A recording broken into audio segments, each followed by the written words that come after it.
Good morning. Welcome in or welcome back to my channel.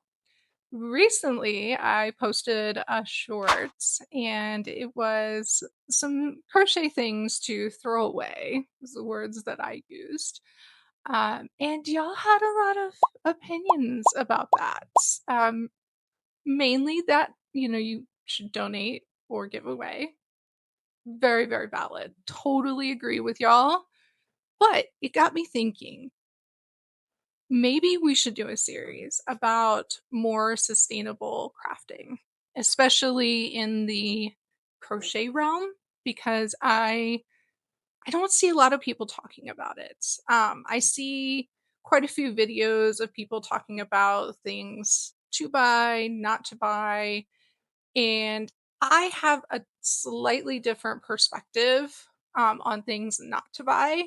And rather than just telling you don't buy them, I'm going to give you solutions, things to do instead. I think that is a more viable option for a lot of people to, not just know what they don't need to buy, but also help them come up with better solutions that they already have or can access fairly easily. So let's go ahead and dive in. So, a lot of the things that we're going to be talking about today, I have seen a lot of advertisements for on TikTok Shop or, on Instagram coming through my feed.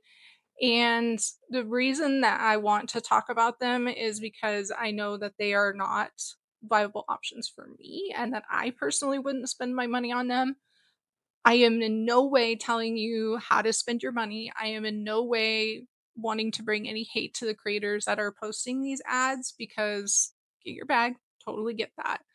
But these are my perspectives of why I wouldn't buy them and the more sustainable options that I would choose instead. So if you would want to spend your money on these, by all means, it is your money, your option, go for it. I will never tell anybody how to or how not to spend their money. So let's go ahead and dive into that. So, the first thing that I personally would not waste my money on is crochet kits. And I know, I may lose you here, but for me, I've heard a lot of stories of people running out of yarn to finish it, or they were missing products, or the eyes in it didn't actually snap into place, all those things.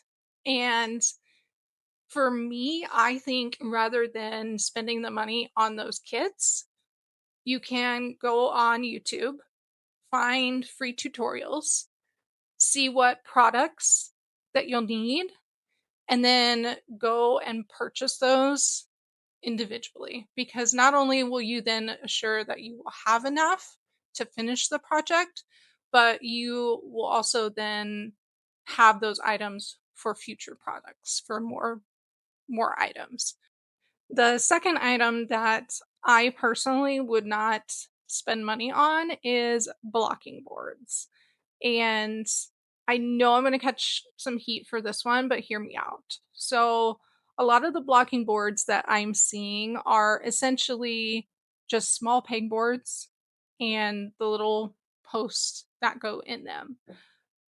I'm telling you right now, for the same price that you buy these fancier small blocking boards, you could go to your local hardware store and get a bit of pegboard and some wooden dowels. It's the exact same thing. And you'll save money or you will get a bigger one for the same cost.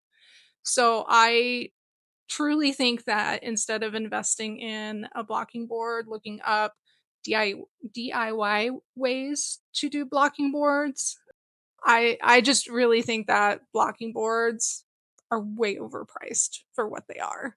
And I personally would find another option instead of doing that. Or you could even not use them whatsoever. Like you literally could just lay them out on a towel, and just come by every now and then while it's drying and kinda just make sure that it's maintaining its shape. And then it's completely free, right? Because all you needed at that point was some water and a little bit of time. So, blocking boards, I'm gonna go with a no, I'm not gonna buy that. Another one that I've seen a lot is those digital, like, row counters, and they even have them on, like, crochet hooks and stuff like that. What on earth, y'all? What on earth?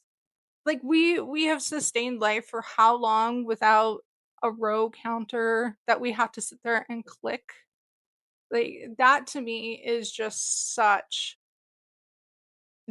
peak consumerism for that. It's to me completely unnecessary because you literally could get a piece of paper and a pen and just tally this, and it's the same amount of time, same amount of effort as one of those digital row counters.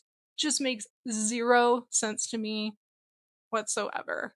And I mean, you could even get creative with it. Like, you could take a little bucket of, like, beads or something, and then for every row, you take 1 bead and put it into another container. Like, you could get so creative with it, and I just think paying for a row counter is peak ridiculousness. And speaking of ridiculousness, crochet books, like physical, tangible books. I think that is a ridiculous spend. Um, have I seen some that I'm like, "Oh, those are really cool," to have them all compiled into one, like all the stitches and stuff like that. Do I think it's a cool idea? Sure. But I think there are way more sustainable ways of getting that information. You could check your local libraries. You could go on, like, eBay or other resale sites and find them used. I mean, you could even go on Facebook Marketplace and find them used. And you don't need to go and buy these things new, especially through, like, TikTok Shop or whatever. I for one am definitely not a physical book for those kind of things. Yeah. Another item that I also find to be very redundant is light up crochet hooks. Because in a lot of instances, if you're needing a light up crochet hook, then I think it would be a better investment to purchase one of those. They're like magnifying glasses and they have lights in them. I think that would be a much better way to go. I've seen other creators that use these rather than the light up hooks. And I think if you are someone who needs that kind of device, that extra assistance, by all means, please invest in the magnifying glass version of one rather than just the light up crochet hook. Because a lot of times those crochet hooks, they get terrible reviews and you end up throwing them away anyway. It's not sustainable. It's not sustainable. So invest in actual good device that will last you a while rather than something that you'll throw away after a few uses. Now, this next item I'm gonna catch a lot of heat for, and that's okay. The fancy stitch markers. I get the appeal. I get the appeal. But for me, I can't pull the trigger on those kind of things because I lose things so frequently.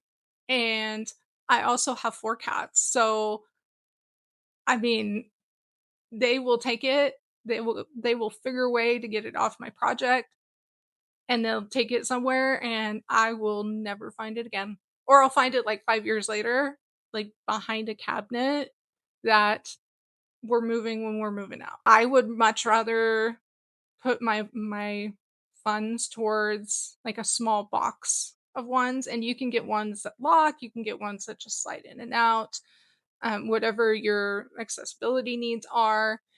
And I just think that is a more sustainable way to go about it. And if you don't feel that you want to get, like, the plastic ones or whatever, there are a bajillion and two free options that you could use. I mean, you could use yarn scraps. I've used like twist ties.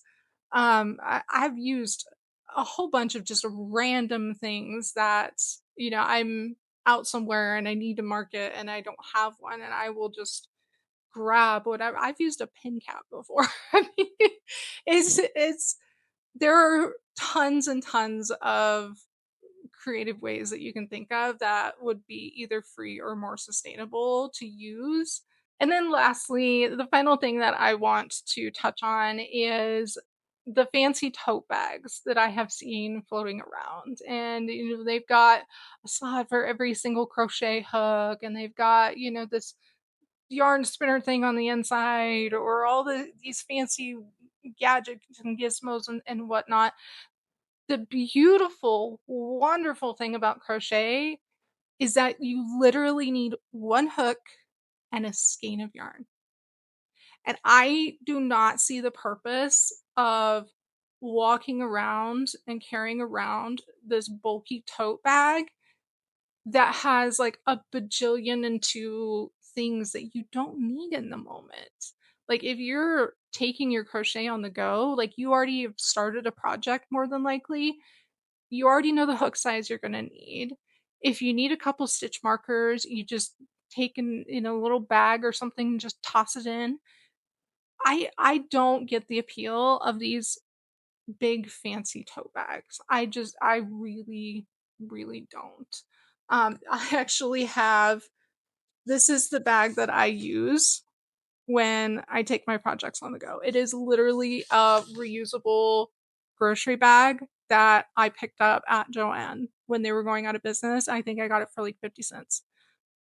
This is my crochet tote bag. Um, and it functions. It functions just the way I need it to. So for me, uh, fancy tote bags, absolutely not. Just find a reusable bag that you love and use it. Or even better, make one. Make a tote bag of a yarn that you love or a pattern that you really like. And then when you're walking around with it, that's something that you can tell people like I made my own tote bag to carry around my crochet projects. To me, I think that's a much more sustainable way of doing it rather than buying a tote bag that you are going to be overwhelmed using and ultimately end up donating. Okay, y'all. I'm off my soapbox for the day. I promise, I promise. But those are the more sustainable options that I would choose for crochet gadgets or tote bags or whatnot. So let me know what y'all think. Would you would you buy these? Like, is there like a specific reason that you would want to buy these? I want to know. Or do you guys feel that my justifications are valid and that you wouldn't purchase these items either? Let me know in the comments below what you think.